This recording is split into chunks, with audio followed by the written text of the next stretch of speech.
Hi అండి, welcome to Gayatri Nandu's kitchen. ఇవాళ recipe పండు మిరపకాయల పచ్చడి అండి. టిఫిన్స్లోకి చాలా బాగుంటుంది. కారం దోశలోకి అయినా సరే, ఇడ్లీకి సైడ్ డిష్కి అయినా బాగుంటుంది.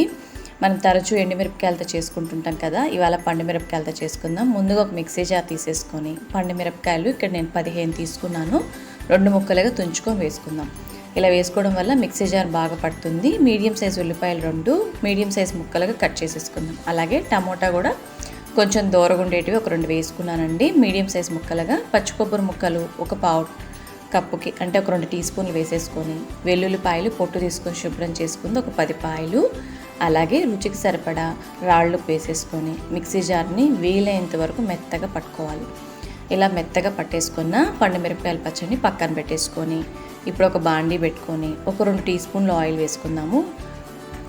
చాలా బాగుంటుందండి టిఫిన్స్లోకి, కారం దోశలోకి అయితే స్పెషల్గా చాలా బాగుంటుంది. ఇలా వేడెక్కిన తర్వాత ఆవాలు 1 టీ స్పూన్, జీలకర్ర ఒక 1/2 టీ స్పూన్, ఇందులోనే మినప్పప్పు కూడా 1 టీ స్పూన్ వేసేసుకొని బాగా చిటపట్లాడుతూ వేగాలి. ఇలా బాగా చిటపట్లాడుతూ వేగుతుంది చూసారా. ఇప్పుడు మీడియం సైజ్ ఉల్లిపాయ ఒకటి సన్నగా తరిగి పెట్టుకుంది వేసేసుకుందాము. అలాగే కరివేపాకు కూడా ఒక 2 రెమ్మలు వేసేసుకొని పచ్చివాసన పోయి ట్రాన్స్పరెంట్గా అయ్యేంత వరకు బాగా కలుపుకుందాము.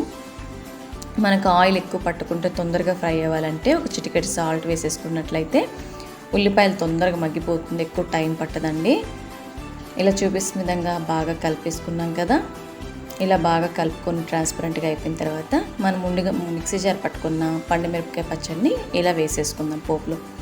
ఇక్కడ ఒక 2-3 టీ స్పూన్లు వాటర్ వేసుకొని పోసేసుకుంది మిక్సీ జార్లో. ఎక్కువ వాటర్ వేస్తే పలచగా అయిపోతుంది. ఇలా చూపిస్తున్న విధంగా ఇలా రెడీ చేసుకున్న పండు మిరపకాయల పచ్చడిని పచ్చివాసన పోయేలాగా ఒక 2-3 నిమిషాల పాటు మీడియం ఫ్లేమ్లో అలా మధ్య మధ్యలో కలుపుకుంటూ బాగా ఫ్రై చేసేసుకోండి. ఇలా చక్కగా రెడీ అయిపోయిన తర్వాత వేడివేడిగా కారం దోసకైనా ఇడ్లీకైనా దేనికైనా సరే సైడ్ డిష్గా పెట్టుకుంటే చాలా బాగుంటుంది. నచ్చితే ఫ్రెండ్స్కి రిలేటివ్స్కి షేర్ చేయండి. కొత్తగా మా ఛానల్ చూస్తున్న వారైతే సబ్స్క్రైబ్ చేసుకొని సపోర్ట్ చేయండి.